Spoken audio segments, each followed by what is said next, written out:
Greetings, and welcome back to the 31 Nights of Frights. So, in the last episode, we explored the atomic age of horror movies, and we took a look at one of the most famous creature features of the 50s, the creature from the Black Lagoon. As it would turn out, the Ghouls would be the last of the universal monsters, bringing an era to an end. With the advancement of nuclear warfare and the real-world fears that came along with Cold War tensions in America, people were no longer scared of the old gothic tales of Dracula, Frankenstein and the Wolfman, but an independent production company over here in England would change all of that, and they would prove that it's not the final nail in the coffin for these classic monsters just yet. Hammer Films would go on to reinvent the classic monster movies and become the most successful horror production company for the coming decade, dominating the horror genre and creating a lasting legacy while pushing the boundaries of cinema. To cope with movies slowly including more adult-oriented themes, the British Board of Film Censors introduced the X rating certificate in 1951. Hammer would begin to take advantage of this X rating certificate and discover that there was an audience out there for films that were much more violent, garish and explicit, ready and waiting to be exploited. And with that, Hammer's revolutionary new vision for horror was about to be unleashed onto the world. The first reinvention of a classic horror tale that Hammer would take on would be that of Mary Shelley's Frankenstein, with the release of 1957's The Curse of Frankenstein. Despite this film being the first one to put Hammer fully on the map, it's not the film we'll be taking a look at today. An important aspect about Curse of Frankenstein, however, is that this was the first film to star soon-to-be horror icons Peter Cushing, who played Dr. Frankenstein, and Sir Christopher Lee, who played the monster.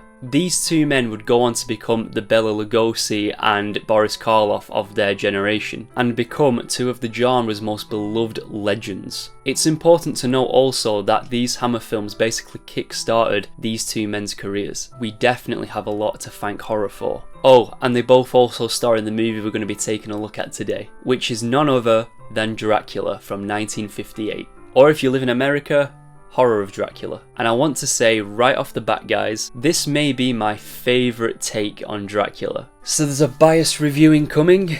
So just let me start off by saying this film is extremely unfaithful to Bram Stoker's novel in so many ways. Even the 1931 Universal film is miles closer to the plot of the original book than this one is. Hammer certainly took a lot of liberties, but man did they make a sick film. I couldn't possibly name all the differences between the book and the film because there's just so many. But just to name a few of the main ones, Dracula never comes to England on a boat, the character of Renfield doesn't even exist in this version, and Jonathan Harker, the character who lived until the end of the book, already knows that Dracula is a vampire from the start, pretends to be Dracula's librarian, and dies attempting to kill the Count. And that's pretty much at the start of the film. Oh, and there's a scene where Van Helsing, played by the great Peter Cushing, literally says it's a common mistake for people to believe that a vampire can turn into animals such as bats or dogs. So it straight up just takes a shit on Bram Stoker's lore from his novel. But funnily enough, not being faithful to Stoker's novel does not affect this film at all or bring it down in any way. Unlike the Universal film, of which I may draw a few comparisons throughout this video, there isn't any dark and brooding gothic sets like the crumbling old castle featured in the original. Instead, this film is stylish and colourful, and that can clearly be seen from the set of Dracula's castle. I personally love the atmosphere in this film. It's very sophisticated,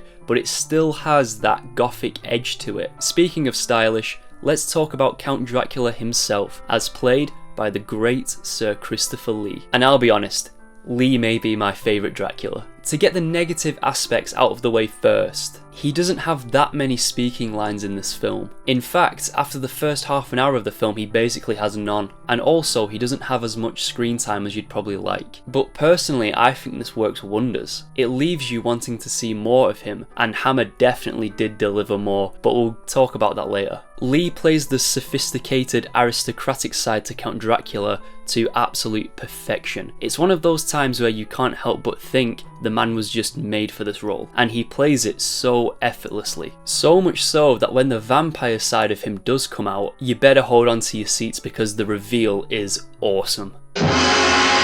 In this series, Dracula is an absolute beast. Look at those eyes, Christopher Lee is scary as shit. Also, I'm obsessed with the blaring trumpets that play whenever he appears on screen.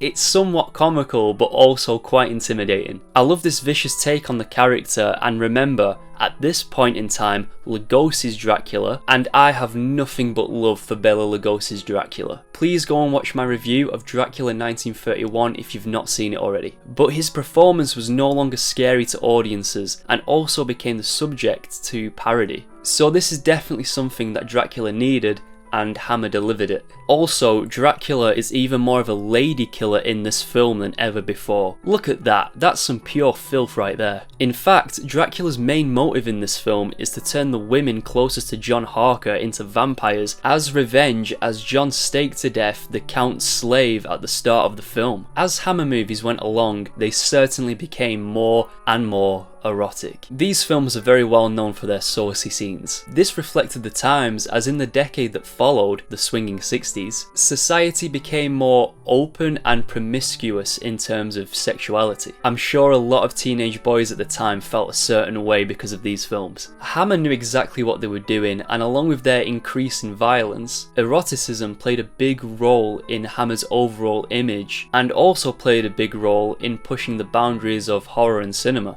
Speaking of violence, these films do not f*** around. They don't hold back, and all of its gore is displayed here in beautiful Technicolor. There's a scene where Van Helsing presses a crucifix on a vampire's head and it burns an imprint on her forehead just before the film presents us with a full-on staking scene that actually shows the stake being driven through her body and blood splattering out. Keep in mind again that this is 1958. This predates Alfred Hitchcock's Psycho by 2 whole years. Psycho shook the world with its implied violence. Hitchcock wasn't even allowed to show a knife pierce Janet Leigh's body in that infamous shower scene, but we'll get to that one next time. But just think of that for some perspective. For the 1950s, this must have been some hardcore shit right here. I promise that you'll never see a more vivid shade of the colour red than when you see blood in a 𝙆𝙗 film. And it doesn't waste time getting to it either. Bright red blood splatters on the title screen. Michael Gough, known mainly for his role as Alfred Pennyworth in various Dark Knight movies, also stars in this film as Arthur Holmwood, who becomes the main protagonist of the film along with Peter Cushing. Well, I guess this won't be the last time he's in a film with the Batman.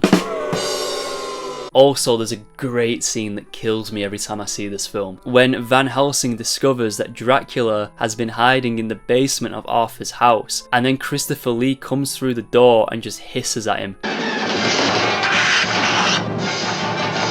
What a prick. Peter Cushing is also the perfect Van Helsing, playing the role with so much conviction and believability. They genuinely could not have cast this role any better if they tried, in my opinion. The final showdown between Dracula and Van Helsing is an absolute thrill. The music and the tension in this final scene is just incredible, and to see these two titans of horror go at it is just an absolute pleasure. Dracula is finally destroyed when Van Helsing pulls away the curtains, letting in the sunlight from sunrise, reducing Dracula to first a skeleton and then nothing but dust.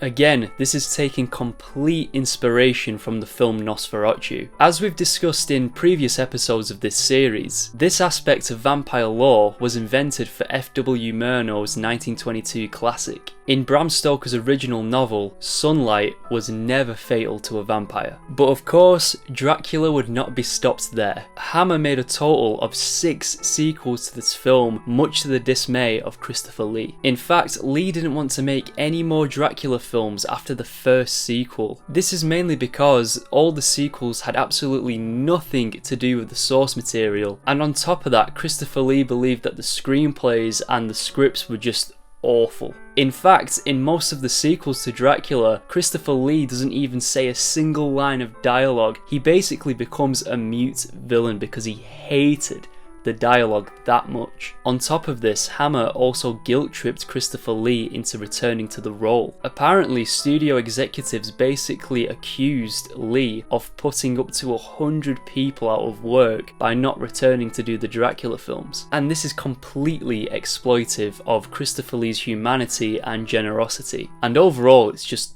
really shitty. But with that said, the lasting legacy of Hammer horror cannot be understated. They reinvented the classic monster films of the Universal era while pushing the boundaries of violence, eroticism and overall explicit content within not just the horror genre but film in general. They defined that era of horror cinema and paved the way for all future horror movies to come. So that concludes our look at Hammer horror and 1958's Dracula. Let me know in the comments what you guys think of this adaptation of the Bram Stoker classic. And don't forget to join me in tomorrow's video as we jump to the 60s and take a look at an absolute masterpiece from the master of horror, Alfred Hitchcock. I'll see you there.